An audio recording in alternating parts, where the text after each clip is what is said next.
이동형 뉴스 정면 승부. 이동형의 뉴스 정면 승부.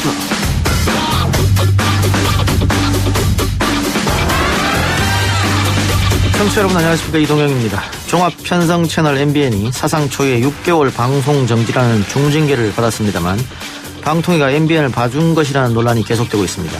왜 이런 논란이 계속되는지, 또 함께 거론되는 언론사 징벌적 손해배상 제도까지 일부 변상욱의 눈 코너에서 짚어보겠습니다. 중대본에서는 위 코로나 시대에 맞는 사회적 거리두기 개편 방안을 확정하고자 합니다. 먼저 거리두기 단계는 3단계에서 5단계로 현실에 맞게 세분화됩니다. 사회적 거리두기 단계가 기존 3단계에서 5단계로 세분화됐습니다. 마스크를 의무적으로 써야 하는 시설부터 자영업 운영 중단 기준도 바뀌는데요. 구체적으로 무엇이 바뀌는지 최재욱 고려대 예방의학과 교수와 알아보겠습니다. 후보자를 내지 않는 것만이 책임있는 선택은 아니며 오히려 후보 공천을 통해 시민의 심판을 받는 것이 책임있는 공당의 도리라는 판단에 이르게 됐습니다. 원래 자기네들이 당한 당시에 자책 사유가 있었을 경우에는 후보를 내지 않겠다고 그러는데 또 약속을 파기한 거죠. 민주당이 내년에 있을 서울, 부산 재보궐선거에 후보를 내기로 했습니다. 이를 놓고 야당이 격렬한 비난을 쏟아내고 있는데요. 추미애 법무부 장관의 감찰권 발동 이후 검찰 내부 갈등은 더 깊어지고 있죠. 이 밖에 다양한 정치권 현안들, 여의도 정면승부에서 더불어민주당 이재정 의원, 국민의힘 박성준 의원과 토론해보겠습니다. 솔직히 전 이춘재한테 고맙다고 생각합니다. 이춘재가 만약 자백 안 했으면 이런 일도 없을 것이고 또한 제 사건 묻히겠지요. 화성 연쇄 살인사건 진범 논란의 주인공 이춘재가 오늘 법정의 모습을 드러냈습니다. 화성 연쇄살인사건 중 8차 사건의 진범으로 몰려 억울하게 옥살을 한 윤모 씨의 재심 재판의 증인으로 나선 건데요. 3부 온갖문제연구소에서 오늘 재심 재판 내용과 짚어봐야 할 다양한 이슈들을 다뤄봅니다. 11월 2일 월요일 이동희 뉴스 정면 승부 시작합니다.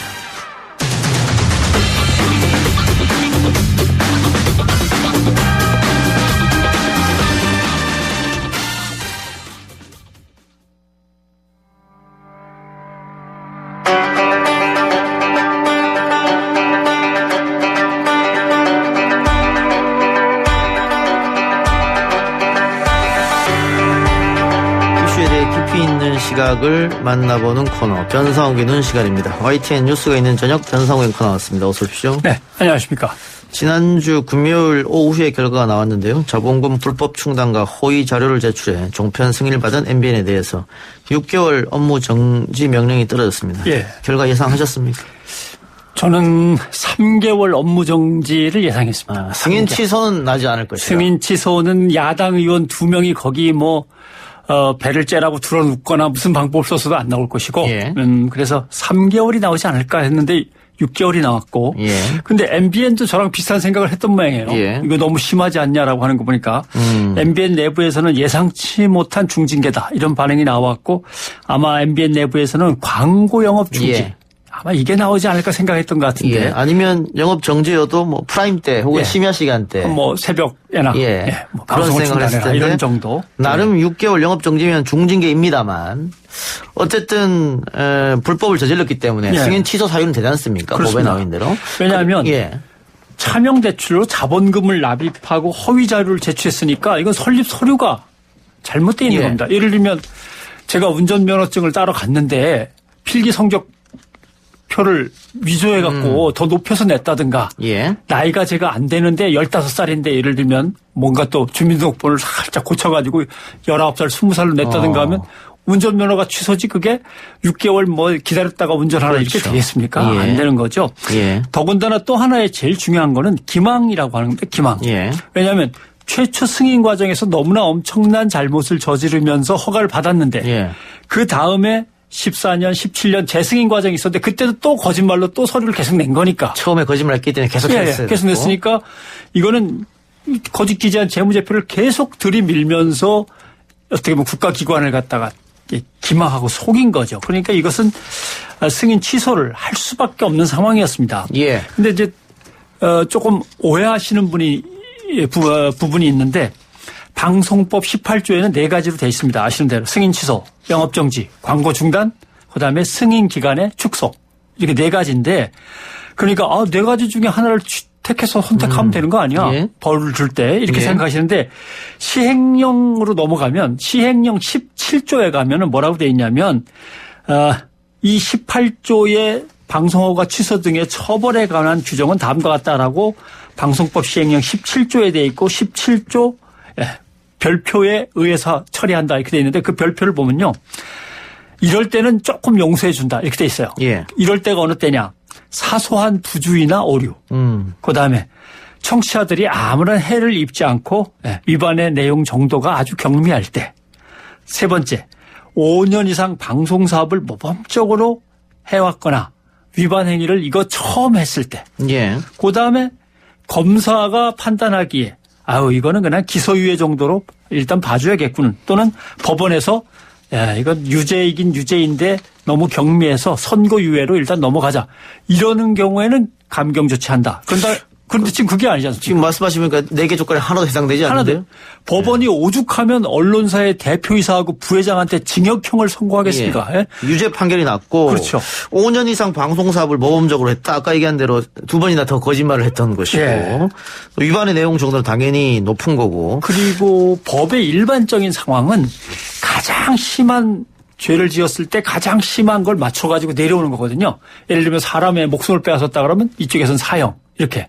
그러니까 가장 심한 죄를 저지른 상황이에요. 근데 거기서 밑으로 쑥 내려와서 맞추려고 그러면 안 맞죠. 예. 그런데 그 여권 추천 인사들도 이게 허가 취소는 결정을 안 내렸단 말이에요. 그러면 결국은 정치적 결단인 것이 아니냐. 법적 그렇죠. 결단이 아니라. 예를 들면 정권에서도 만일 취소를 하면 굉장히 부담으로 작용할 수 있으니까. 부담스럽죠. 예. 그러니까 결국 핑계를 대긴 됐는데 위반 행위자가 처음으로 해당 위반 행위를 한 경우로서 5년 이상 방송 사업을 나름 모범적으로 해온 사실이 인정되는 경우에 이제 집어넣은 거죠. 예. 그러나 민주언론시민연합 성명서를 보면 무슨 소리냐. MBN은 불법 백화점이라고 표현해도 모자랄 만큼 다양한 범죄 행위를 지속적으로 벌여왔다. 이렇게 돼 있고요. 그러니까 이건 시민사회의 평가가 그렇다는 거죠. 또 하나 업무 정지를 받았는데 나름대로 이걸 뭐라고 표현해야 될까요? 이미 정치적으로 약간 그렇게 틀이 짜인 그 안에서 얘기하는데 시간을 일단 버는 겁니다. 시간을 번다는 것은 승인 취소를 했다고 하더라도 한 2년 내지 3년 걸립니다. 그렇죠? 행정처분에 대해서 다시 소송을 걸고 본래 또 승인 취소를 해도 6개월 동안은 일단 영업을 계속하면서 정리해가지고 승인 취소를 받게 돼 있으니까. 근데 흥미로운 것은 매경 미디어 그룹에서 당신의 꿈을 펼쳐보세요라고 기사가 났습니다. 보셨는지 모르겠습니다. 매일경제에서 새 직원을 뽑습니다. 6개월 정지가 결정났음에도 불구하고. 이게 그저께 나온 광고입니다. 56기 수습 기자와 함께 MBN 수습 기자의 수습 PD 채용도 진행을 합니다. 결국은 어느 정도 봐줄 거다라는 생각, 봐주는데 혹시 좀 심하게 나오더라도 시간을 끌면서 정치적으로 뭔가 수를 마련할 수 있다. 일단 6개월 유예 이후에 6개월 정지니까. 그렇죠. 6개월 유예 이후에 6개월 정지인데 소송이 들어가서 행정소송을 진행하면 대법원까지 가려면 2년, 3년.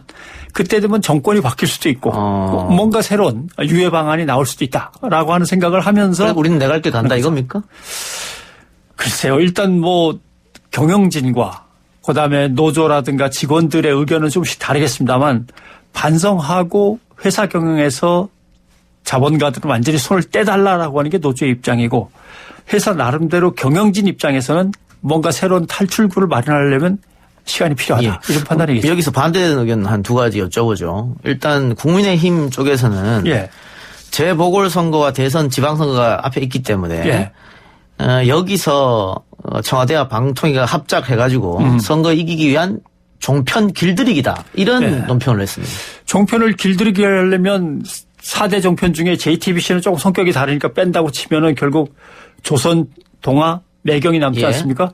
그러면 매경을 일단 지워버리고 나머지 조선과 동아를 확 겁을 주는 방법을 택하지 뭘 이걸 억지로 어떻게든 살려놓고서 하겠습니까? 그거는 뭐 나름대로 정치적 공세이긴 하지만 딱 논리적으로 해당은 안 되는 것 같습니다. 이건 어떻습니까? 지금 MBN 경영진의 잘못을 MBN 임직원과 외주 제작사한테 떠넘기고 있다. 우리가 무슨 잘못이냐? 경영진의 잘못이지 뭐. 이런 논란도 있는 것 같아요. 그러나 업무정지라고 하는 건 누구 하나의 탓일 수가 없습니다. 예. 대주주와 구성원 모두의 책임이라고 봐야 되는 거고요. 불법을 주도한 물론 경영진과 대주주의 잘못이 크다고 할 수는 있지만 사실 임원들은 얼추 다 알고 있었을 거 아닙니까? 예. 직원들 중에서도 간부가 되어 올라가면서 다 알게 돼 있었습니다. 그렇게 되면 도대체 누구까지가 공범이고 누구서부터는 공범이 아닌가. 예. 이건 헤아릴 수 없거든요. 이거는 모두가 함께 책임을 져야 될 문제죠. 예. 또 하나 문제가 이제 또 TV조선이 재승인이 나왔지 예. 않습니까? 재승인 조건이 법정 제재 건수를 5건 넘기면 안 된다는데 지금 6건 넘겼거든요. 6건이죠. 뭐 아직 소송 중이니까 예. 나머지는 좀 기다려봐야겠습니다만. 근데 크나큰 잘못을 한 MBN에 대해서 예. 6개월 영업 정지를 내렸는데 TV조선에 대해서는 그러면 뭐 취소나 이런 건 당연히 안 할 거고. 그렇죠. 이건 뭐 어떻게 할 것인가? 예를 들면 가장 높은 수준의 잘못을 저질렀는데 그것을 중간쯤에 경고로 끝냈다면 예. 그거보다 약한 거는 승인 취소는 갈래야 갈 수도 없는 거고 예. 항상 그게 기준점이 돼서 그 아래서 잡아야 되는 거죠. 그러니까 결국 종편은 만들어질 때도 정치적이었고 문제의 처리도 정치적입니다. 위원 구성도 야당 추천 2명 들어가고 위원회의 결정은 반드시 합의로 돼 있지 않습니까? 예. 그러니까 한쪽에서 계속 우기고 버티면 결국은 내려와서 맞추는 수밖에 없는 거죠. 결국 이게 여당이든 야당이든 어떤 몫이든 간에 문제는 한국의 방송 시스템은 방송을 정치가 손안에 넣고 주물럭주물럭 하도록 법제가 만들어져 있는 겁니다.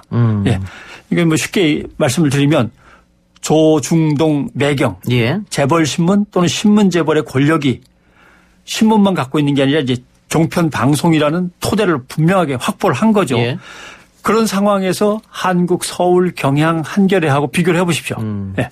물적 토대가 넉넉한 신문재벌 또는 재벌신문은 방송까지 얹어서 갖고 있고 이제 급격한 사형길에 접어든 신문만 가지고 운영해야 되는 다른 신문들하고 완전히 기울어진 운동장이에요. 예. 이게 비교하면 할수록 일단 가진 사람들한테 보태주는 방식의 제도가 예. 돼 있는 거죠. 그런데 이 방송법이 MB정부 때 이게 통과할 때 날치기 통과하다 그렇죠. 비판도 많이 받았고 예. 그래서 종편이 탄생했을 때 종편 보지 않기 운동도 있었지 않습니까? 그렇습니다. 그러면서 재무구조도 좋지 않았거든요. 예. 시청률도 나오지 않고 적자 상태였는데 지금 보면 오히려 KBS, MBC, SBS 이런 기존에 있던 방송사들은 적자를 면치 못하는데 예.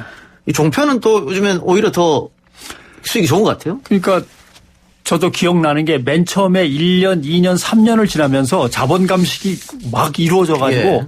저러다가는 5년을 넘기는 예. 종편은 나오지 않겠다. 다 망하겠구나라고 했는데 예. 어느 순간부터 갑자기 올라가기 시작했죠. 예. 2019년도 방송사업자 재산 상황 보면은 JTBC는 오히려 매출이 줄고요. 예. TV조선, MBN, 채널A는 매출이 다 늘었습니다. 예. 특히 TV조선 같은 경우는 또 미스트롯, 트로트까지 있어가지고 매출도 엄청 늘었고 성장세가 20%가 넘습니다. 영업이익도 150억 원가량 냈고 JTBC는 오히려 영업손실이 250억입니다. 결국 이렇게 되면 뭐냐면 잘못되어 있는 방송 시스템 제도와 정치적인 개입 때문에 나름대로 좋은 방송을 하려고 애쓰면 애쓸수록 손실이 크고 적당히 넘어가고 재밌는 걸로 때우고 그때그때 정파적인 이익을 위해서 요리조리 변신을 자유롭게 하면은 오히려 이익이 늘어나는 이런 시스템으로 지금 한국 방송 체제가 굳혀져 있는 거죠. 이게 또 종편은 탄생하면서 많은 특혜를 얻었으니까. 예. 뭐 직접 광고 플러스 뭐 중간 광고 또 앞순번에 번호 배치. 그렇죠. 이런 것들이 지금 시간이 지나서 좀 효과를 발휘했다. 그다음에 다른 플랫폼들을 의무적으로 종편 걸 내줘라. 의무 전송. 의무적으로 전송하는데 돈은 또 갖다 드려라. 예. 이런 제도까지 다 있던 예. 거죠. 알겠습니다. 근데 뭐 종편에서 여러 가지 뭐 문제점 있는 뉴스들도 나왔었는데 그런저런 이유로 해서 이 징벌적 손해배상제를 도입해야 한다. 이런 의견을 여론조사하면은 압도적으로 높아요. 도입해야 되고. 예. 그런데 우리 언론은 이게 언론의 자유를 위축시킨다. 이러고 지금 반발하고 있단 말이죠. 그렇습니다. 어떻게 예. 보세요? 사실은 저는 이렇게 생각을 합니다. 징벌적 손해배상 제도는 언론개혁의 첫걸음에 불과합니다. 예. 징벌적 손해배상 제도를 만든다고 하더라도 언론사를 상대로 엄청난 뭐 소송들이 밀려들 가능성은 별로 없습니다. 차라리 진보 언론을 상대로 보수단체에서 하는 거는 있을 수 있겠지만 일반 피해자들은 그렇게 잘 못합니다. 더군다나 일반 피해자가 피해 입은 걸 보상받는 거는 아주 당연한 거고요. 거기에서 더 나아가서 중요한 것은 언론이 갖고 있는 기득권 구조를 깨서 언론을 정상으로 예. 돌아가게 하는 게 제일 중요한데 어제 발표된 거 보면은 하루에 기자가 5건 내지 8건 또는 10건까지 기사를 만든다. 그거보다 더 만드는 데도 있습니다만. 앉아서 그냥 복사 뺏겨는 아니 한다는 거잖아요. 예. 일주일에 한 건을 쓰라 해도 잘 쓰려고 그러면 되게 어려울 텐데 예. 하루에 5건, 8건, 10건씩 기사를 만드는 상황에서 거기에 어떻게 깊이와 통찰이 들어가겠나 하는 거고요. 그러니까 정부와 시장은 언론을 먹여 살리도록 어거지로 제도를 만들어 놓고 언론은 적당히 보도자료 베끼거나 남의 기사 베껴가지고 놀고 먹는 구조를 만들어 버렸단 말이죠. 예. 좋은 기사를 쓰고 좋은 기자가 대접받고 지원을 받는 제도를 빨리 만들어야 되는데 이걸 못 만들면 어떤 일이 벌어지냐 하면 언론사를 운영하면서 기자들을 아마 다 언론사가 버릴 겁니다. 예. 그다음에 좋은 기사를 쓰는 프리랜서들한테 기사를 갖다 사오고 나머지는 다 로봇 시켜가지고 AI 인공지능 로봇가 그냥 평범한 기사들은 다 처리하고 이렇게 되면 언론사는 최고의 매출과 순이익과 평판을 유지할 수 있죠. 아마 기자들이 지금 반성하고 새로운 시스템을 고민하지 않으면 어느 순간에 그리로 점프해서 바로 들어갈 수도 있습니다. 그런 점에서 지금 기자의 존재 가치가 자꾸 허물어지는 상황인데 거기서 헤어나오지 않고 계속 자사 이기주의에 빠져 있으면 예. 곤란하죠. 알겠습니다. 오늘 뉴스가 있는 저녁 앵커 리포트 주제는 뭡니까? 미국 대선 결과에 따라서 한국의 경제는 어떤 영향을 받게 될까? 바이든 후보가 이길 경우, 트럼프 후보가 이길 경우 여기에 따른 한국 경제의 이제 영향 분석입니다. 예.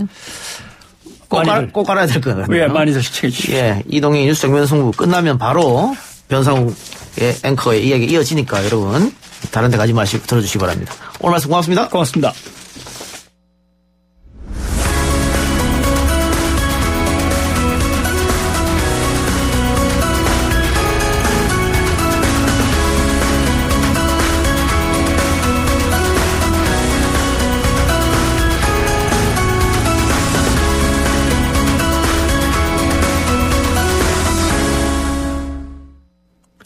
일상 곳곳에서 코로나19 집단 발병이 지속적으로 이어지고 있는 가운데 앞서 1일 방역당국은 사회적 거리두기를 3단계에서 5단계로 현실에 맞게 세분화 적용하기로 했습니다.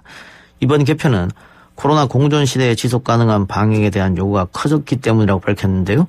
관련 내용 최재욱 고려대학교 의과대 예방학과 교수와 이야기 나눠봅니다. 교수님. 네, 안녕하세요. 예, 먼저 코로나19 상황 신규 확진자가 계속해서 세 자리 숫자를 기록하고 있습니다. 오늘도 97명입니다만 사실상 100명대 육박했거든요. 상황 어떻게 보고 계십니까? 네, 맞습니다. 지난 5일간 계속 100명대였고요. 이제 오늘 97명입니다만 실제 100명대 육박했죠.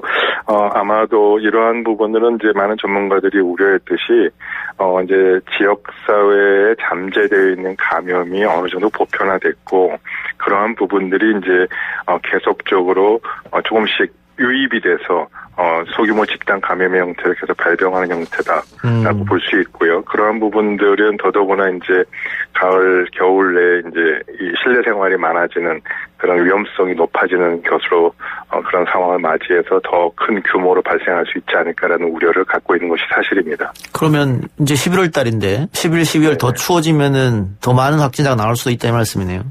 네, 그럴 가능성이 높죠. 아무래도 추우니까 실내 활동이 더 많아지고 야외 활동보다는 실내 활동이 더 많아지고 또 독감이 유행하는 것과 같은 유사하게 또 새로운 또 감염이 또 시작될 수 있는 위험성은 충분히 예견됐던 바고 또 그 점에 대한 준비는 철저히 해야 될 상황입니다. 예, 정부에서 거리두기 3단계를 5단계로 개편했는데 네네. 이거 어떻게 바뀐 겁니까?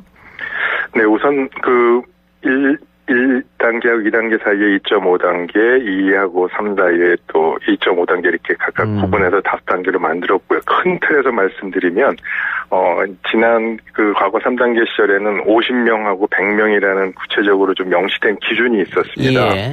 근데 이제 이 부분이, 그동안에 이제 9개월간 우리가 이 코로나19 상황을 겪으면서 우리의 방역 역량, 즉, 일일 격학 가능, 조사 가능 인원수라든지 중환자를 잘 치료해서 이 사망률을 줄이는 그런 치료 역량도 많이 증가하지 않았습니까? 예. 따라서 이런 50명, 100명의 수준도 좀 더 올리고 우리가 충분히 더 통제가 가능한 수준으로 좀 올리고 두 번째로 좀 구체적으로 개인이라든지 소규모 자영업자, 소상공인들이 이런 경제적 피해가 좀 적으면서도 방역 효과를 계속적으로 유지할 수 있는 그런 지속 가능한 형태로 이번 방역의 이 기준이 사회적 거리두기 기준이 달라졌다. 그런 점을 감안해서 알았다 이렇게 봐주시면 좋을 것 같고요. 예.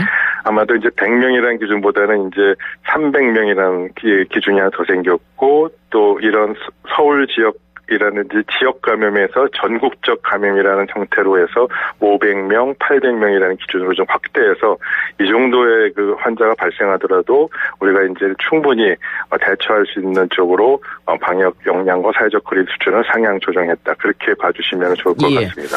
지금 사실 뭐 2.5단계에서 1단계로 낮췄지 않습니까? 지난번에. 그런데 기준을 네네. 보면 2주간 일평균 국내 발생 신규 확진자가 50명 이내여야 하는데 지금 네네. 뭐 아까 모두에 우리가 얘기한 것처럼 계속해서 세 자릿수가 나오니까 근데 이 상태에서 과거처럼 다시 2.5단계나 이렇게 올리게 되면 경제제 치명타가 오지 않겠느냐 뭐 이런 것도 고려한 것 같네요, 그러면.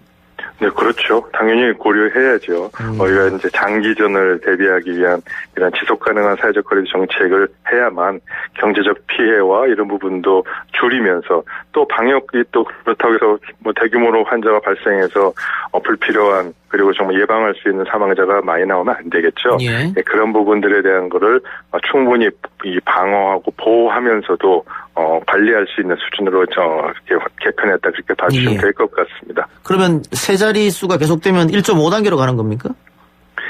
예, 이제 우선 1.5단계로 갈 수 있겠는데요. 지금 현재 바뀐 기준 1.5단계를 보시면은 일일 그러니까 수도권의 경우에 수도권 발생이 100명인 경우, 100명을 넘는 일일 상경 100명을 넘는 경우, 또 충청이나 지방인 경우는 한 30명, 강원 제주는 아무래도 인구가 작으니까 10명 이상 이렇게 일주 이상 그렇게 신규 확진자가 증가하는 경우 1.5단계로 향상을 하거나 혹은 예. 사망자가 아무래도 많은 좀 고연령층이 사망자가 많으니까 이런 고연령층 60대 이상에서 주평균 일일 확진자 40명이 넘어가는 경우는 1.5단계로 상향하겠다라는 것이 주 골자입니다.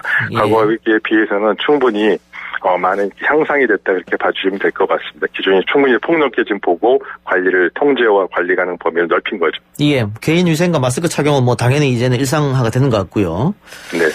그 독감과 코로나19가 겹치는 트윈데믹이 유행할 수 있다. 이게 지금 가장 걱정인데. 네네. 뭐 독감 백신을 맞은 이후 사망한 사람들이 있다. 뭐 이렇게 요즘 언론에서 조금 공포심을 조장하는 기사들이 많이 나오는 바람에 어르신들이 무서워서 독감 접종을 하지 않는다. 이런 분들이 좀 계신 것 같아요. 근데 그렇게 되면 더 큰 문제가 발생하는 거 아닙니까? 네, 맞습니다. 그 점 우려스럽습니다. 우선 결론적으로 말씀드리면 당연히 공익적 목적이나 공중보건학적 목적이나 뭐 어떠한 점을 고려하더라도 독감 백신을 전 국민이 우리가 목표했던 바대로 한 3천만 명 정도 다 맞으시는 건 당연히 필요하고요. 다만 독감 백신이 갖는 이 의미가 일반 그 사회적 거리두기 마스크 쓰기 하고 또 이런 손 씻기하고는 좀 다릅니다. 예. 이거는 이제 의료행위고 침습행위다 보니까 국민들이 받아들이는 정서라든지 위험에 대한 인식이 매우 다르거든요. 예. 그래서 이런 부분들에 대해서 조금 더 어른들이 특히 고령층이 왜 독감 백신을 맞는 걸 두려워하는지 그리고 그 부분에 대해서 왜 공포심을 갖는지를 조금 더 들여다보고 그 자체에 대해서 정확하게 위기관리 소통, 위해 소통을 할 수 있는 지점을 좀 찾아내는 것이 필요할 것 같고요. 뭐 일방적으로 뭐 일부 언론의 잘못이라든지 국민들이 너무 이렇게 이 부분에 대해서 과도하게 공포를 갖는다라는 식의 접근보다는 왜 그러한 사실은 사실이니까 그게 현실 아닙니까? 그분이 조금 더 넓게 이해하고 좀 더 어떻게 하면 그 국민 불안감을 해소시킬 수 있는지에 대한 국민 눈높이에 맞춰서 그 부분을 좀 찾아내는 것이 현실적으로 더 필요해 보입니다. 예. 뭐 이제는 코로나가 항상 우리 옆에 있다 이걸 자각하고 살아야 된다 이런 얘기도 있던데. 네, 맞습니다. 결국은 백신이나 치료제가 나와야지만이 끝이 날 것 같아요. 네네. 어떻게 보고 계십니까?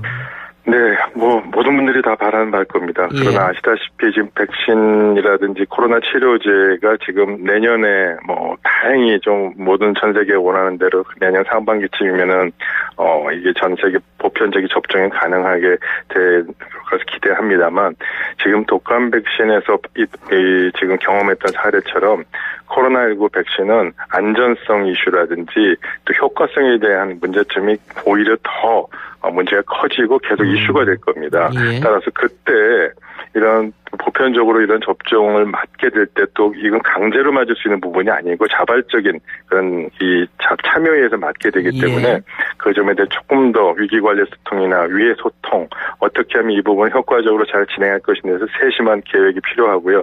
그 점에 대해서는 확실하게 내년이면 아무 문제 없습니다. 내년 상반기면은 다 해결될 것 같습니다라고 이렇게 속 시원하게 말씀드리지 못해서 죄송하고요. 아무래도 그럼에도 불구하고 과학계에서는 최선을 다해서 이 점에 대해서 최선 준비를 하도록 노력할 것입니다. 각국이 백신이나 치료제를 만들기 위해서 상당히 노력을 하고 있는데 러시아나 중국에서 이미 만들었다고 얘기하고 있고요. 근데 문제는 다들 빨리 이렇게 하다 보니까 결국은 부작용, 안정성에 문제가 있을 수도 있겠죠. 그럼요. 지금 이미 미국의 모더나 영국에서 개발된 많은 그 제품들, 유럽에서 제품들도 이미 3상 임상 시험에 돌입했습니다만 문제가 생겨서 다시 중단했다가 다시 또 확인하는 절차를 거치고 다시 또 재개하고 이런 과정 계속 반복하고 있습니다. 그래서 여전히 안전성이라든지 유효성에 대한 효과 이슈는 아직도 정리가 좀 완전히 덜 됐고요. 중국과 러시아에서 백신이 개발돼서 이걸 사용한다고 하지만 거기 자체 완전히 안전성 문제가 해결된 것이 아니고 3상 임상 시험도 끝난 게 아닙니다. 그래서 아직은 좀 신뢰하기 좀 어려운 부분이 있습니다. 예. 마지막으로 지난 10월 31일 이태원 거리에 할로윈을 즐기기 위한 사람들로 발디딜 틈이 없었다고 해요. 네네. 그래서 근데 이태원 클럽발 집단 감염 사태 때문에 폭증했던 적이 있었지 않습니까? 환자가. 네. 그래서 또 우려를 하신 분들이 많은데 어떻게 보십니까? 네, 물론 그럴 가능성이 충분히 있고요. 다만 우리가 좀 이제 과거에 한번 그런 경험을 겪었기 때문에 아무래도 참여하는 그 젊은 층에서도 이런 점에도 고려해서 우리가 마스크 쓰기라든지 이런 부분들을 좀 신경 쓸 거라고 좀 그래도 믿고 싶습니다. 어찌됐건 이 이태원발처럼 이번 할로윈 데이로 인한 감염이 어느 정도 다시 또 증가하느냐 증가하지 않느냐 판단 여부는 노출 이후 5일에서 7일입니다. 그리고 증상이 발생한 이후로 하루 이틀 지나서 이제 검사를 받기 때문에 한 일주일 정도 지나면은 할로윈발 혹은 할로윈으로 인한 이 감염 확산의 우려가 확인될 수 있겠다고 생각을 하고요. 무엇이 됐든 간에 그것이 결과에 관계없이 개인 위생 철저, 그다음에 불필요한 이 다중 모임에 대한 부분은 자제해주는 그런 어떤 국민들의 참여 부분은 여전히 중요하다는 것을 다시 한번 생각해 보게 됩니다. 알겠습니다. 교수님 오늘 말씀 고맙습니다. 네, 감사합니다. 예, 지금까지 최재욱 고려대학교 의과대 예방학과 교수였습니다. 1부 순서 마치고요. 2부 토론 코너로 돌아오겠습니다.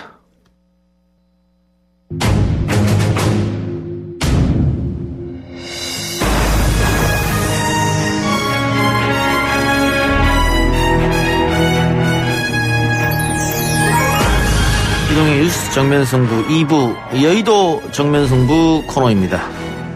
여의도 밖에서 정면승부 펼칠 두 분 모셨습니다. 더불어민주당 이재정 의원, 국민의힘 박성중 의원입니다. 어서 오십시오. 네, 안녕하세요. 반갑습니다.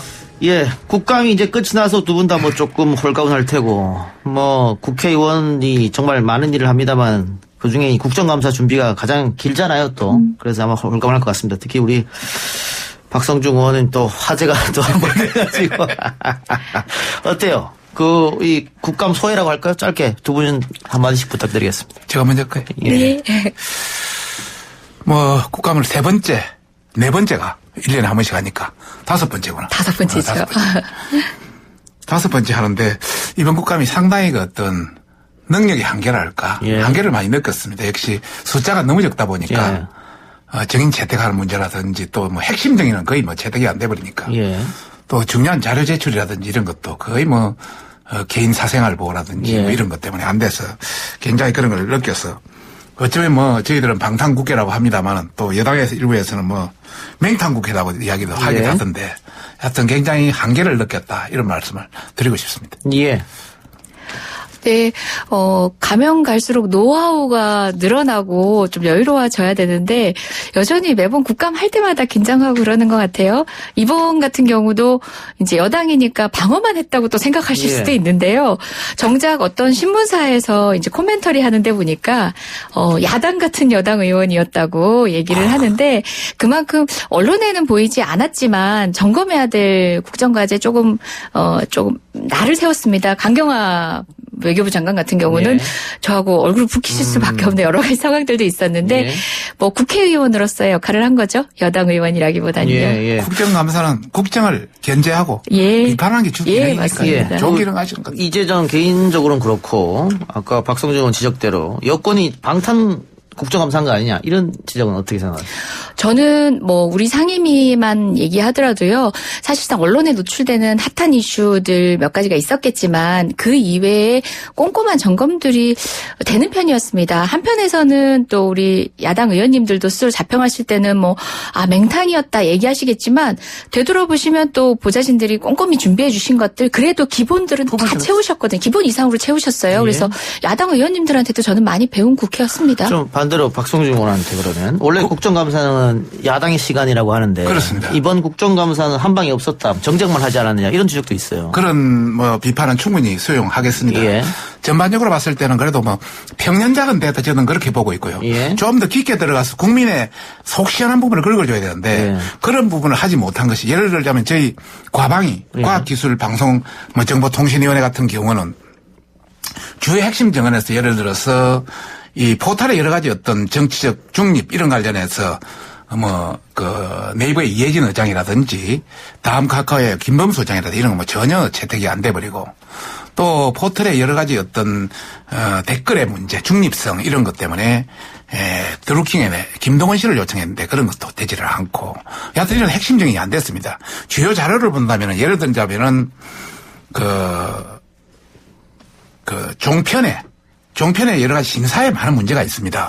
그래서 종편 심사위원의 그 체크리스트를 한번 보자. 자료를 달라. 일체 주지를 않습니다. 이런 거라든지 또 방송심의위원회에서 여러 가지 방송의 중립성 관련해서 여러 가지 조치는 있지만은 그러면 그 중립성이 어떻게 됐는지 그 자료를 구체적으로 한번 공개는 못하지만 우리한테 보여다오, 열람을 시켜다오 이런 것도 하지 않습니다. 그래서 그런 구체적인 자료가 없다 보니까 굉장히 어떤 깊이 있게 들어가지는 못했다.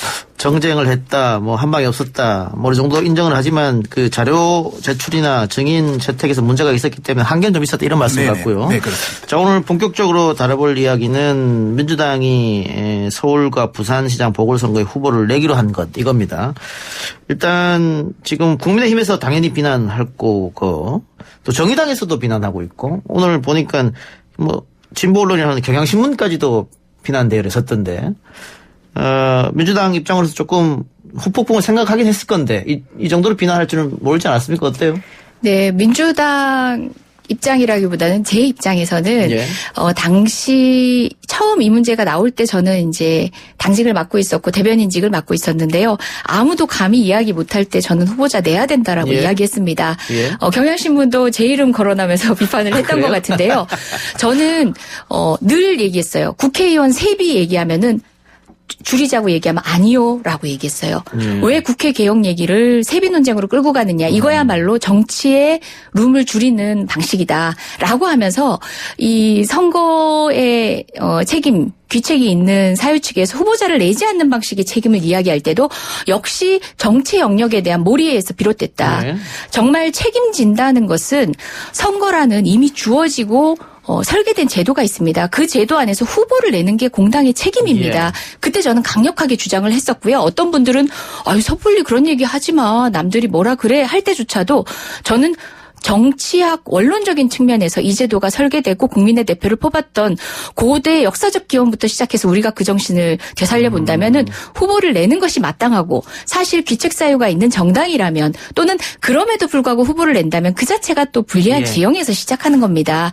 거기에 대한 국민의 심판도 기꺼이 수용하면서 최선을 다해서 다음 의지를 보여주는 게 마땅하다고 생각합니다. 뭐 책임 정치 차원일 수도 있다 이런 말씀 어떤 뜻인지는 알겠는데 정치의 본론으로 돌아간다는 거죠. 다만 당헌 당규를 고쳐야 되는 입장이 있으니까 그러면 정치는 명분인데 명분이 사라진 거 아니냐 뭐 이런 또. 자, 그 역시도 선거에서 판단을 받는 겁니다. 그런 불리한 요소를 감행해서라도 후보자를 내고 그 후보자가 미래 비전 사실 공당이 그런 실수를 했다고 다음 미래에 책임지지 않는 것만큼 무책임한 게 없는 겁니다. 그래서 다소 민망한 상황이라고 제가 언론에도 얘기를 했는데요. 이렇게 당원 당규를 개정하는 절차 내의 행위를 통해서 정당하게 개정이 됐다면 그를 통해서 받을 수 있는 뭐 비판 같은 것도 수용하면서 사실 그 모든 것들이 선거에서 평가되는 거라고 저는 생각합니다. 박원님.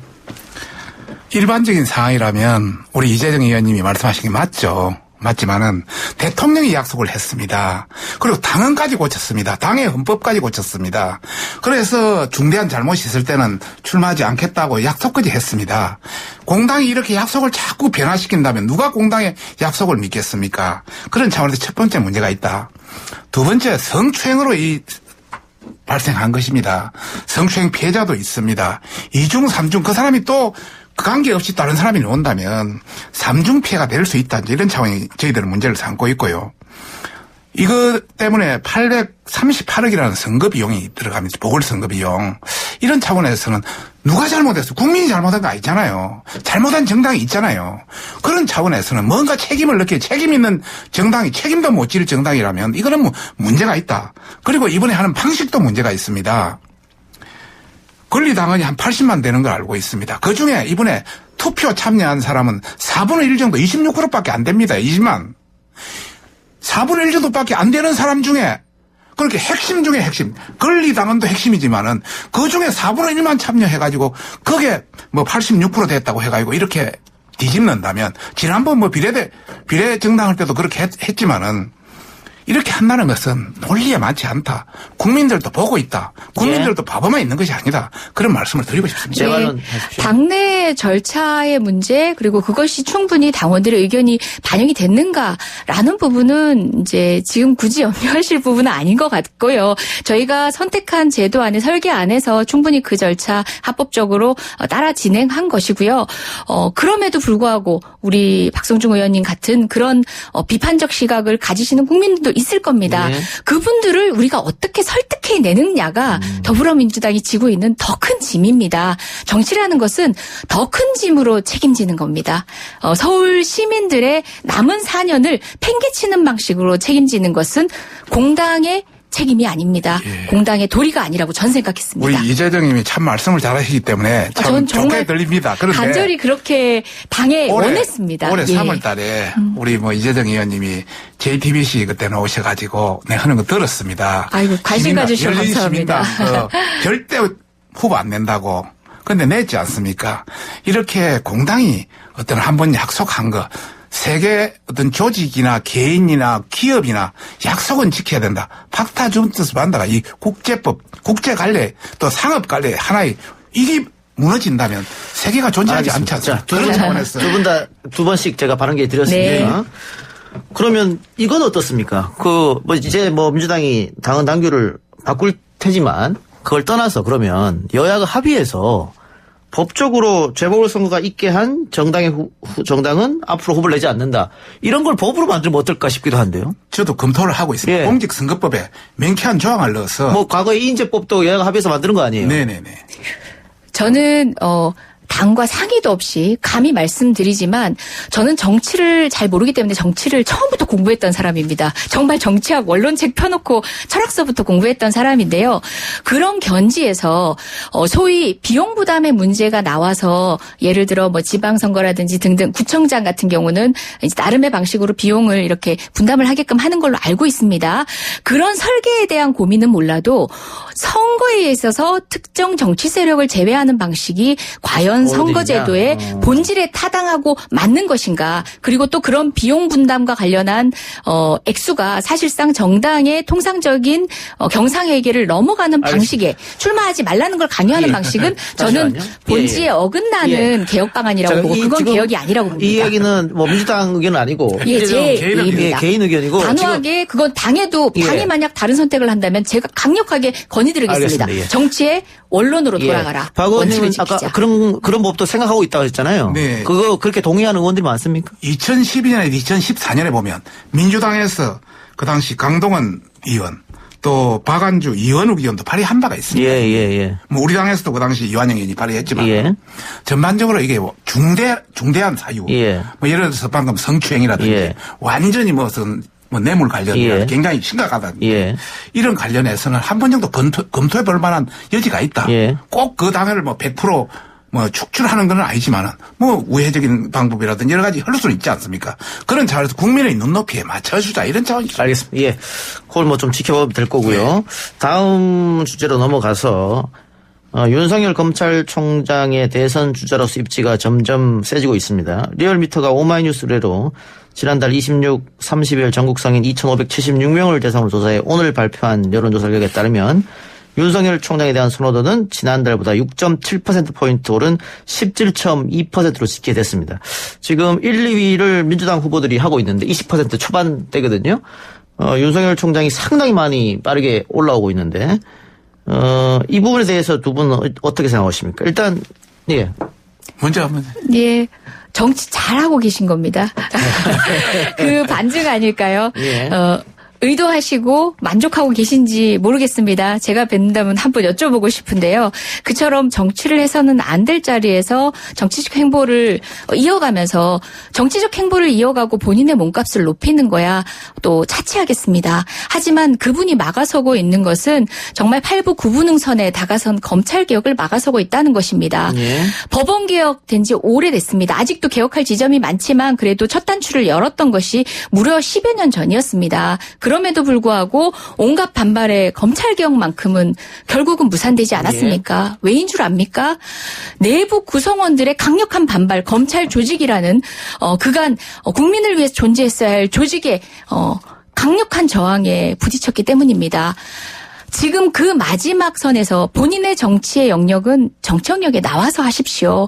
왜 그 개혁을 막아서고 있느냐. 저는 그 점을 지적하고 싶은 겁니다. 정치적인 행동과 언어를 했기 때문에 이렇게 올라가는 것이다. 이렇게 이야기하신 것 같고. 자족하고 계실 것 같아요. 그분도 날마다 여론조사 보고 계실 것 같아요. 박 의원님은 어떻습니까? 이게 윤석열 총장이 이렇게 급상승한 거에 대해서 국민의힘 쪽에서 고무적인 것인지 아니면 이게 국민의힘의 다른 후보들을 잠룡들의 표를 지금 다 잠식하고 있단 말이죠. 그러니까 안 좋다는 의견도 있고 어떻게 보겠어요? 우선 결론부터 말씀드리면 윤석열 총장이 저희들 당직을 갖고 있는 거 아니죠? 그렇죠. 우리 당직 아니거든요, 아직은. 아직은. 다만 이번에 국감장의 소신 발언이라든지 이런 걸 통해서 상당히 어떤 정치적 선을 띈 것도 사실입니다. 그런 관점에서 보면은 우리가 검찰개혁은 해야 되지만은 국민들한테 시원한 사이다 발언을 통해서 국민들한테 오히려 인기가 있다는 것은 그만큼 국민들의 어떤 분위기에 상당히 녹아 들어가고 있다 이런 차원에서 말씀드리고 싶고 이 대선이라는 것은 앞으로 1년 4개월 정도 남았습니다. 얼마든지 바뀔 여지가 있습니다. 저희들은 이런 다양한 사람들이 다양하게 배출되는 거 이 나쁘지 않다고 보고 있습니다. 민주당은 어떻습니까? 지금 이낙연 대표, 이재명 지사가 그 두 사람이 나란히 합치면 40%를 넘으니까요. 이 와중에 만일 김경수 지사가 재판에서 살아 돌아온다면 또 어느 정도 퍼센테이지 확보할 것이다 이런 얘기가 있는데 지금 박 의원 이야기처럼 우리 후보군이 많으면 좋은 거 아닙니까? 어때요? 후보군이 많고 그를 통한 건강한 경쟁이 이루어질 수 있으면 좋은데 검찰총장이 직에 있는 분들까지 그 경쟁에 뛰어들 필요는 없죠. 그래서 제발 경쟁하셔도 좋고 본인의 정치적 욕구를 충분히 발휘하셔도 좋은데 그 직은 내놓으셔야죠. 검찰개혁을 맡고 있는 것만이 아니라 검찰총장으로서의 국민의 세금을 매달 받아가시는 것도 사실은 지금 부끄러워야 하는 때가 아닌가라는 생각합니다. 역으로 이야기하면 이렇습니다. 지금 검찰개혁 해야 될 때가 어디냐. 오히려 추미애라든지 뭐 청와대라든지 이런 데서 기존의 검찰에 맡겨놓으면 중립적으로 갈 수 있는 사항을 너무 친정부적으로 간다는 사람도 굉장히 많습니다. 예. 검찰개혁이 역으로 가고 있다고 이야기하고 있습니다. 그런 차원에서 다양하게 생각하는 예. 하나의 표출 현상이다 이렇게 말합니다. 검찰개혁이 무산된 역사를 알고 계신다면 그렇게 손쉽게 그 정치적 성향에 따라서 다른 평가를 한다는 듯이 가릴 수 없는 거죠. 정말 그 어떤 조직보다도 기득권 중에 기득권이 검찰이었고요. 사실상 정치와 합잡해서 정치 검찰이 되긴 했지만 누군가의 시녀가 아닌 스스로가 왕권을 행사해왔다라고 생각할 만큼의 강력한 권한이 우리나라는 검찰이 있었습니다. 어느 날 갑자기 달라졌습니까? 문재인 대통령이 됐다고 해서 그 직전에 그 검찰들이 네. 조직을 비호하고 온갖 날조 사건을 만들어냈던 검찰이 하루아침에 달라졌습니까? 달라지지 않았습니다. 그렇기 때문에 현재는 개혁이 필요한 시점이고 한 번도 개혁된 적 없는 개혁 앞에 총체적 반항, 격한 저항을 하고 있는 겁니다. 너무 걱정할 거 없습니다. 저 너무 걱정이 됩니다. 지금까지 검찰총장 출신, 법무부 장관 출신들이 많이 나와서 이런 정치에 뛰어들었지만은 그렇게 성공한 사람 없습니다. 국민들이 다 똑똑하기 때문에 충분히 평가하고 저는 그분이 훌륭한 정치인이 되었으면 좋겠고요. 그것에 대한 기대를 떠나서 검찰총장이지 그리고 검찰개혁의 현재 상황에 대한 개탄스러움을 말씀드렸습니다. 그럼 요건에 대해서 제가 그냥 이재정 의원 이야기 좀 보태서 어쨌든 17%가 나왔다고 하는 것은 국민 여론이 그렇게 많이 움직이고 있다는 뜻이니까요. 그런데 국감장에서 나중 퇴직 이후에 국민을 위해 봉사하겠다. 이게 정치적 의미를 익힌단 말이죠. 정치 앞으로 하겠다. 이건 좀 부적절하지 않았냐 이런 지적인데 거기는 어떻게 생각하세요? 아무래도 아직 정치인이 아니다 보니까 정부적 판단이 안 됐다. 정부적 판단이 조금 그런 차원에서 본인은 국민을 위해 봉사가 단순히 정치만 있는 것이 아니고 순수한 봉사도 있지 않습니까? 예. 그런 여러 가지 뜻이 내포된 것 아닌가 싶습니다. 예. 그 국민의힘 당 얘기도 좀 해보죠. 오늘 홍준표 의원이 김종인 대표 퇴진을 요구했는데 당내에서도 뭐 장제원 의원, 조경태 의원 등등이 비슷한 얘기를 하고 있는 것 같습니다. 그래서 조기 전당대회 이야기를 하고 있는 것 같은데 지금 당에서 가장 많은 숫자를 확보하고 있는 초선 의원들은 뭐 반대하고 있다 이런 뉴스도 기사에 나왔던데 이 조기 전당대회 가능성은 있는 겁니까? 정확하지는 않습니다만은 예. 우리 당의 전체적인 분포를 보면은 전반적으로 지금 김종인 체제를 그래도 유지해야 된다는 프로테이지가 한 55% 60% 되지 않겠느냐 생각하고 있고요. 조기 전당대회를 주장하는 사람도 한 30% 정도 있다고 보고 있고 저는 중립입니다. 예. 그때 양쪽이 했을 때 우선 주호영 대표라든지 이런 사람이 먼저 가서 이야기도 하고 신문에 흘렸기 때문에 약속은 지켜야 된다는 차원에서 김종인 대표 체제를 어느 정도 하는 것은 맞지만은 이것을 10개월 가까이 오랫동안 하는 것은 문제가 있다. 그래서 10월 초에 신임 투표를 해가지고 내부 해가지고 그것이 만약에 부결된다면 12월 말까지 해서 1월 1일부터 새로 출발하자. 만약 그게 신임이 된다면 4월 7일까지 가도록 하자. 이렇게 중재안도 냈습니다만은 우리 내부에 상당히 여지가 있다. 여진이 있다. 이런 말씀을 드리고 싶습니다. 어느 것이 어느 척이 옳다고 이야기를 할 수는 없고요. 조금 더 논쟁과 토론이 필요한 그렇습니다. 부분인데 알겠습니다. 지금 1분 정도밖에 없는데 이재정 의원한테 짧게 공수처 추천위원회가 첫 회의를 가졌습니다. 그리고 이제 다음에 2주 뒤에 만날 때는 각자가 이제 추천할 사람을 써내라 이건데 만일 국민의힘에서 계속해서 비토권을 행사하게 되면 그때는 어떻게 합니까? 그때는 민주당이 계속 이야기한 대로 법 개정에 나서는 겁니까? 예, 소위 비토권이 절차 안에서의 이제 정당한 권한 행사는 모르는데 지금 이혼 변호사 같은 경우는 공언하고 있지 않습니까? 위헌성 등에 대해서 내부에서 역할을 하겠다라고 했는데요. 본인이 지금 착각을 하고 계신 게 본인이 맡은 역할은 추천을 위한 권한에 한정됩니다. 그 역할에 충실하시길 바라고 그렇지 않았을 때는 마땅한 법의 취지를 살리기 위한 정말 고민을 하는 것이 정치 세력 우리 모두의 책임일 것 같습니다. 그런 방식으로 비토권, 정해진 야권의 비토권 이외의 방식으로 공수처 출범을 막기 위한 저항, 그 자리에서 하시면 안 되죠. 기대하겠습니다. 전혀 그런 생각 없고요. 역할을 다 하시길 기대하겠습니다. 이혼 변호사도 중립적이고 전문성이 인사면 언제든지 동의하겠다. 그리고 이혼 변호사가 반대한다 손 치더라도 7명 중에 6명이니까 얼마든지 할 수 있습니다. 그래서 중립적인 인사, 그 개인적인 전문적인 인사만 추천하십시오. 그럼 언제든지 우리 저희들은 공수처 출범을 위해서 합니다. 함께 지혜를 모아봤으면 좋겠습니다. 연내하겠다 하셨으니까 중립적인 인사를 추천하면 알겠습니다. 예, 잘 되길 바랍니다. 두 분 오늘 말씀 고맙습니다. 네, 고맙습니다. 1, 2부 순서 마치고요. 날씨 교통 상황 듣고 옵니다. 글쎄 안 들려 들을 뉴스 없어 아무 뉴스도 귀에 들어오지 않아 듣고 또 들어도 들을 뉴스 없어 만든 게 2%야 이동영의 뉴스 정면 승부.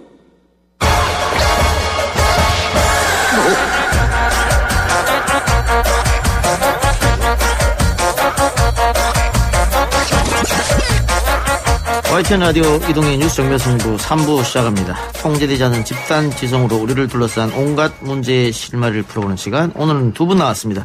충격적 구성학번 김기태 미국 변호사, 시사계 인자기 MC장원 어서 오세요. 안녕하십니까. 반갑습니다. 안녕하세요. 반갑습니다. 화성 연쇄 살인범의 진범이라고 자백한 이춘재가 오늘 법정에 나와서 내가 진범이 맞다 이런 증언을 했습니다. 오늘 이춘재가 법정에 왜 나오게 된지 그간의 과정을 김 변호사님 짚어주십시오. 예, 오늘 재판은 이춘재 사건에 대한 재판이 아니고요. 이춘재가 증인으로 검사와 검사 측과 그다음에 변호인 측에 증인으로 나와서 지금 증인석에서 증언을 한 건데요. 예. 오늘 재판은 뭐 다들 아시겠지만 1988년 9월 16일 날 경기도 화성구 태안읍에서 사는 13살 여자아이를 자택에 혼자 있는 여자애를 들어가서 성폭행하고 그리고 피살한 그런 사건입니다. 그런데 이 피의자로 그 범인으로 지목된 윤성여 씨의 재심 9차 재판이었었는데요. 아시다시피 2009년에 20년의 옥살이를 하고 가석방이 되었고 당시 1심에서도 무기징역을 선고된 이후 2심하고 3심에서 나는 경찰의 강압적인 수사에 의해서 거짓 증언을 한 것이다 라고 그렇게 주장을 했지만 받아들여지지 않아서 20년 동안 복역을 한 후 34년 만에 재심 재판이 지난 1월에 대법원에서 받아들여져서 지금 9차 재판에 이춘재 씨가 증인으로 나온 재판입니다. 그러니까 윤모 씨는 살인범이 아니고 네. 진범은 이춘재였는데 네. 당시 경찰이 뭐 강압 수사 뭐 이런 걸로 인해 가지고 윤모 씨를 범인으로 몰았고 윤모 씨는 억울하게 20년 옥살을 했고 그런데 이번 재판에서 재심을 열었는데 이번 재판에서 이춘재가 증인으로 나와서 내가 범인이 맞다 이렇게 얘기했다는 거죠. 네, 맞습니다. 그리고 이춘재 그 연쇄살인자 예전에는 2019년에 이춘재가 내가 모든 화성에서 일어난 연쇄 사건에 대해서 내가 다 범죄를 저질렀다 하라고 자백하기 전에는 화성 연쇄살인 사건이라고 이제 명명했는데요. 이제는 이춘재 연쇄살인 사건입니다. 예. 그래서 10건의 사건이 있는데 그중 8차 이 사건, 이 윤성여 씨의 이 재심 재판 8차 사건만 윤성여 씨가 이제 범인으로 이제 잡히게 되고요. 나머지 1차부터 해서 10차, 8차를 제한 1차부터 10차는 범인을 잡지도 못했고 그리고 또 더 안타까운 거는 7차, 9차, 10차의 용의자로 지목된 사람들이 다 자살해 버렸습니다. 네, 진짜 이것은 경찰과 이 검찰의 수사에 대한 이 강압적인 수사에 대한 피해자가 인권 유린이 얼마나 되고 있는지 대표적인 사례가 아닐까 생각합니다. 일단 윤모 씨는 억울한 옥살을 20년 했고 재심에서 무죄가 결정이 나야지만 국가를 상대로 손해배상 청구서는 하겠죠. 맞습니다. 자기 청춘이 다 날아갔는데 그건 당연히 보상을 해줘야 되는 그렇죠. 것이고. 재판에서 이춘재가 내가 범인이다 말고 또 다른 이야기를 했습니까? 네. 그래서 뭐 재판에서 뭐 그 손 예쁜 여자라는 황당한 답변도 했고 여자 프로파일러가 진실을 이야기해 달라고 해 14건에 대해서 뭐 털어냈다. 또는 이 사건 현장 8차 사건의 사건 현장에 대해서 얘기할 때는 또 윤석열 씨가 고개를 끄덕이려고 하고 그다음에 내가 왜 이렇게 너 왜 이렇게 당신이 왜 이렇게 범죄를 저질렀어요라고 물어봤을 때 내가 왜 그랬는지 모르겠다라고 했을 때는 이 윤석열 씨가 좀 두 눈을 감고 고개를 뒤로 젖히는 듯한 그런 제스처를 취하기도 했습니다. 네. 안타까운 사건입니다.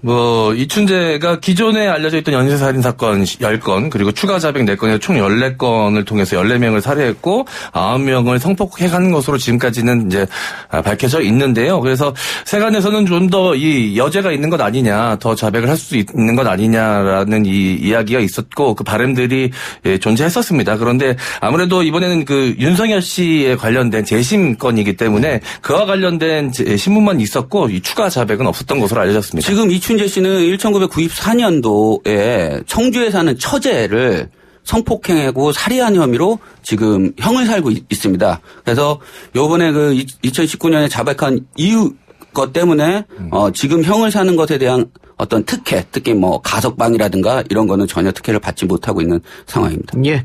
검찰 이야기로 넘어가보죠. 추미애 장관의 감찰권 발동 이후 검찰 내부에서 일반 평검사들의 커밍아웃 발언이 계속 나오면서 내용이 깊어지는 모양새인데요. 두 분은 어떻게 보셨습니까?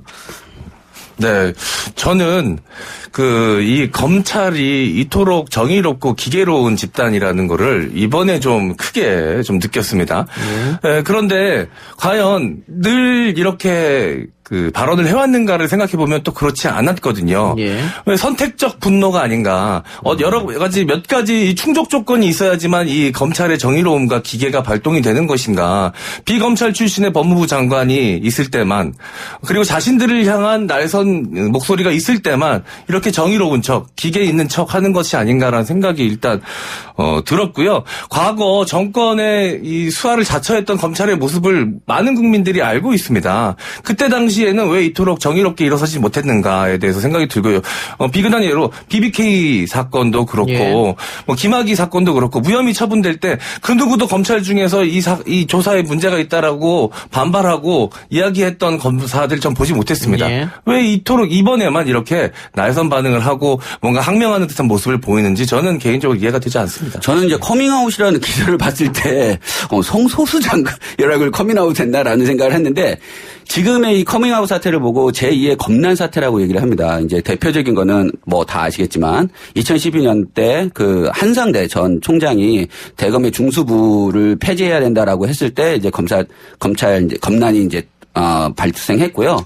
그때 한상대 전 총장이 결과적으로는 뜻을 펼치지 못하고 검찰 개혁도 발표하지 못하고 사퇴한 그런 이제 사건이 일어났고요. 그래서 이제 지금을 이제 제2의 검난 사태라고 얘기를 하는데 저는 이제 그렇게 생각합니다.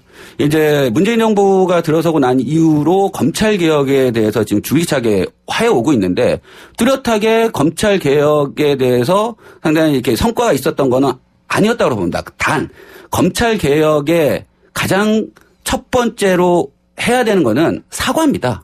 지금 이춘재 사건 여기 이제 윤석열 제8차 사건도 그렇지만 지금 검찰의 선택적인 수사, 그다음 검찰의 강압적인 수사, 과거에 이런 검찰의 잘못된 수사로 인해서 많은 인권들 그리고 많은 사람들이 가정이 파괴되고 그다음에 자신의 삶이 파괴된 이런 사건에 대해서 철저하게 반성하고 국민한테 사과를 하고 그다음에 자체적인 어떤 개혁의 모습을 보여줘야 되는데 그런 모습을 문재인 정권 들어서도 전혀 보여주지 않고 있었다.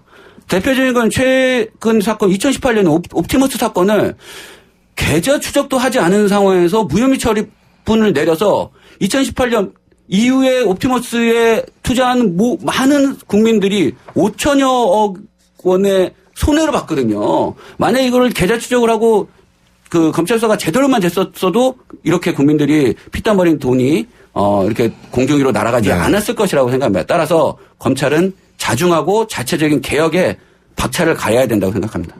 예. 지금 이 시각 현재까지 살펴보니까는 283명이 네. 댓글을 달았던데. 네. 나도 커밍아웃이라고. 뭐 중복 빼면은 뭐 한 250여 명 될 것 같은데. 네네. 전체 검사의 10분의 1 정도 되는 숫자입니다. 그러니까. 그리고 댓글에 반대하는 댓글도 있었고 말이죠. 네. 그런 상황인데 지금 두 분 이야기처럼 지금이 자성할 때 아니냐. 왜냐하면 이명박 전 대통령의 네. 최종 판결이 얼마 전에 나왔으니까. 맞습니다. 근데 그 면죄부 준 게 우리나라 검찰이거든요. 네. 김학의 사건도 마찬가지고.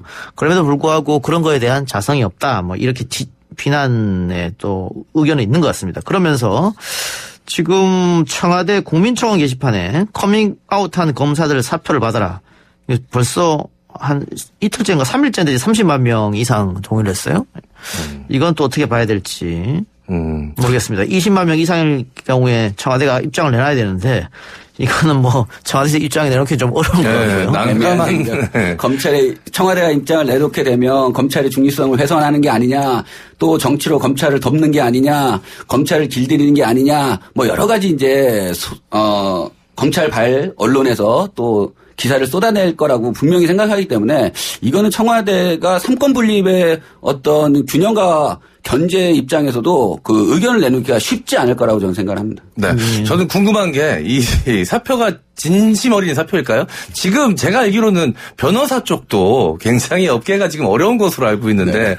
자, 이 300여 명, 뭐, 중복 다 그냥 인정했을 때 300여 명의 검사가 한꺼번에 변호사 한다고 나오면 다들 취업 가능할까요? 저는 이 언론들도 이제 문제가 큰데 이것을 커밍아웃이라고 하면 안 됩니다.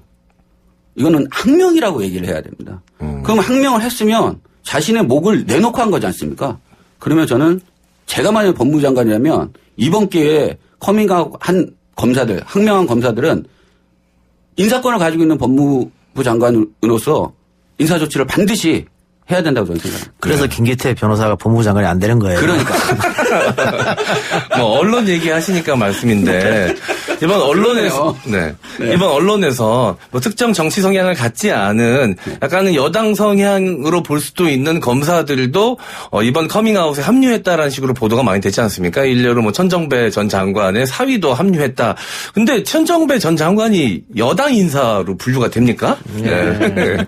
뭐 그런 생각이 들어요. 지금은 뭐 정치적인 입지도 물론 천정배 전 의원이 법무장관도 하셨기 때문에, 그리고 이 기사가 천정배 의원의 사위, 그러면 천정배 의원의 사위는 천정배 의원하고 전 의원하고 뭐 입장을 꼭 같이 해야 되니까 그런 건 아니거든요. 그런데 뭐 그것 전에 천정배 전 의원의 사위이자 최병렬 전 의원의 조카란 말입니다. 그렇죠. 그런데 최병렬 전 의원의 조카 최재경 전 수석의 친척인데. 그거는 쓰지 않으니까. 그러니까요. 그럼 이건 맞습니다. 의도적인 언론의 비틀기 아니냐 이렇게밖에 볼 수 없는 그러니까 자꾸 이 진영 대결로 몰고 가고픈 언론의 행태가 그대로 또 기사 제목으로 나더라고요. 예, 관련해서 하나만 더 짚죠. 조국 전 장관이 자신의 SNS에 이명박 전 대통령과 관련한 윤석열 총장 이야기를 썼다고요. 어떤 내용입니까?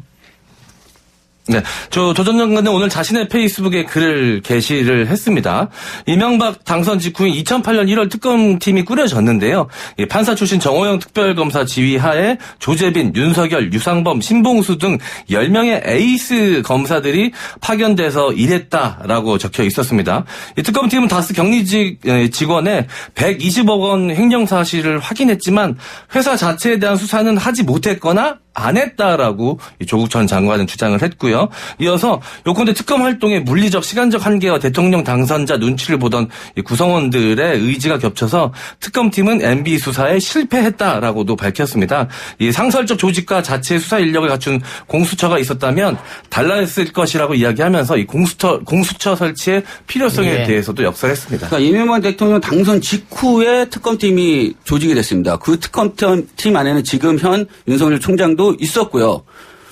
참 저는 이때 특검팀이 꾸려질 때 과연 지금 살아있는 권력 앞에 그 살아있는 권력을 잘 수사할 수 있을까?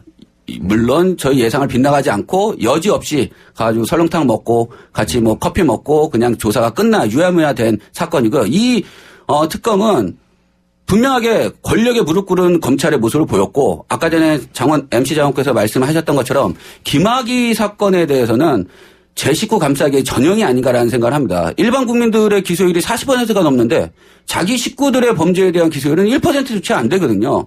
검찰은 반성하고 대국민 사과를 반드시 해야 됩니다. 그래서 자체적으로 거듭나지 않으면 정말 지금은 검찰공화국 또는 괴물이 된 검찰을 통제할 수 없는 상황이 되지 않을까라는 생각이 있습니다.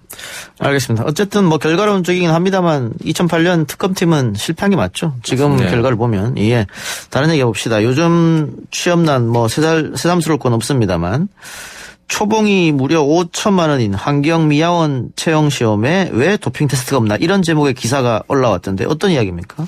네. 이 경찰이나 소방관 시험을 볼 때 이 도핑 테스트를 수험생들이 본다고 합니다. 왜냐하면 이 체력 검정이 합격 여부에 굉장히 큰 영향을 미치기 때문에 혹시라도 불법 약물을 투여를 받고 이 체력 검정 시험이 고득점이 나오면 억울하게 떨어지는 사람들이 있을 수 있기 때문에 이 도핑 테스트를 반드시 실시한다고 하는데요. 예, 이 경찰 공무원과 소방 공무원 채용 시험의 경우 지난 2015년부터 이 남성 호르몬 스테로이드 등 이 24개 약물 사용을 금지하면서 도핑 테스트를 실시했는데 반면 이 환경미화원 채용 시험에도 체력 검정이 굉장히 높은 확률로 이 합격을 좌지우지한다고 합니다. 그런데 이 환경미화원 시험에는 이 도핑 테스트가 없다라는 걸 한 수험생이 이야기하면서 이건 좀 부당한 거 아니냐. 공공연하게 학원 내에서 환경미화원 시험을 준비하면서 약물 투여를 받아야 된다라는 이야기가 오고 간다고 합니다. 그 수험생의 주장에 의하면. 그러면서 이거 부당한 일 아니냐, 이거 잘못된 일 아니냐, 이거 시정되어야 한다라는 글을 SNS에 올렸고요. 화제가 되고 있는 상황입니다. 맞아요. 이거는 환경미화원 체력 테스트가 제일 중요하고 뭐 팔굽혀펴기, 턱걸이, 그다음에 뭐 쌀까마 지구 날리, 뭐 50m 뛰기 뭐 이런 체력 테스트를 통해서 합격에 가장 중요한 역할을 하는데 여기에 도핑 테스트 안 하고 만약에 스테로이드제나 어떤 활성화제 를 먹고 한다면 이거는 공정한 평가가 아니지 않나라는 생각이 있습니다. 예, 체력 테스트를 하니까 안 하면 뭐 상관없겠습니다만. 그 떨어진 수험생 얘기를 들어보니까 100점 만점에 94점을 받았는데 떨어졌답니다.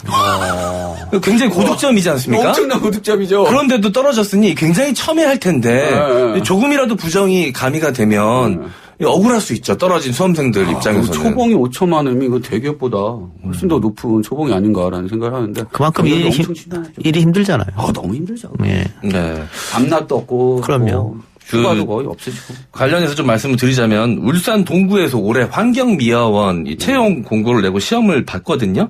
그런데 이 경쟁률이 58대 1이었다고 합니다. 대단합니다. 그리고 이제 응시자가 이제 남성이 192명, 여성이 40명이었는데요. 연령대별로는 30대가 113명으로 절반을 차지했습니다. 그러니까 젊은 이 청년들이 환경미화원 시험에도 이제 응시를 한다는 얘기죠. 옛날에는 고령층만 응시했던 것 같은데 네, 바뀌었죠 이제. 네, 그래서 이 젊은층도 이제 시험을 많이 보는 추세인데도 불구하고 이 지자체별로 나이 제한이 있다는 것이 또 확인이 돼서 젊은 청년들에게 좀 불합리한 일이 아니냐라는 이야기들도 지금 나오고 있는 상황입니다. 이게 각 지자체마다 선발 기준이 다 다르죠? 네. 그거 좀 얘기해 주세요. 어떻게 다른지. 네. 그야말로 제각각인데 은평구는 올해 만 40세에서 50세를 대상으로 이 환경미화원을 채용했다고 하고요. 은평구는 이 생애 주기 중 경제력이 가장 절실히 요구되는 나이 등을 고려했다라고 밝혔습니다. 성북구, 중구, 관악구, 구로구는 채용 대상 나이를 만 30세 이상으로 하고 있습니다.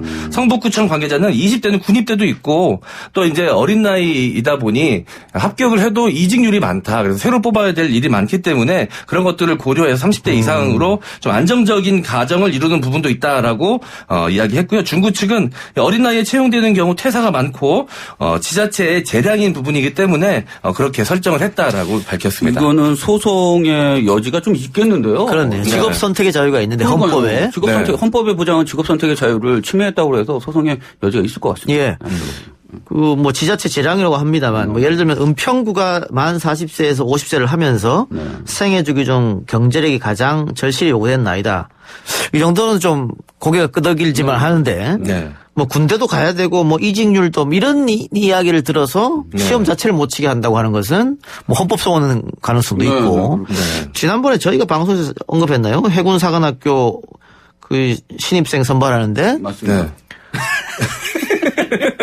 탈모가 있으면 안 된다. 어처구니 없습니다. 그거랑 해군 사관학교 선발에 뭔 상관이냐. 3만 탈모인이 진짜 경악을 금치 못했습니다. 네. 저도 탈모 가족의 한 사람으로서 저도 애가 친가가 다 탈모거든요. 그래서 언제 탈모가 돼도 이상하지 않은 사람으로서 제가 이제 와서 뭐 해군 사관학교에 다시 들어가겠다고 하진 않겠지만 네, 굉장히 그 이야기 듣고 기분 나빴고 아니 도대체 탈모와 군 복무 사이에 어떤 연관성이 있는 건지 뭐 어떤 것이 방해 요인이 돼서 뽑지 않았던 건지 이해가 안 되는데 그거 만약에 그 헌법소원 이뤄지면 제가 적극적으로 지원하겠습니다. 어떤 방식으로든 제가 가만히 있을 수 없습니다. 천만 탈모인 중에 한 사람으로서 분노가 들끓습니다. 네.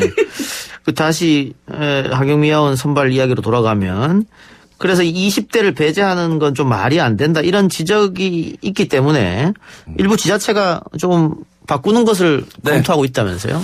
네. 일부 지자체에서 이제 기회의 공정성을 훼손한다는 지적을 받아들이고 나이 기준 하향 조정을 이제 검토하고 있는 단계라고 합니다.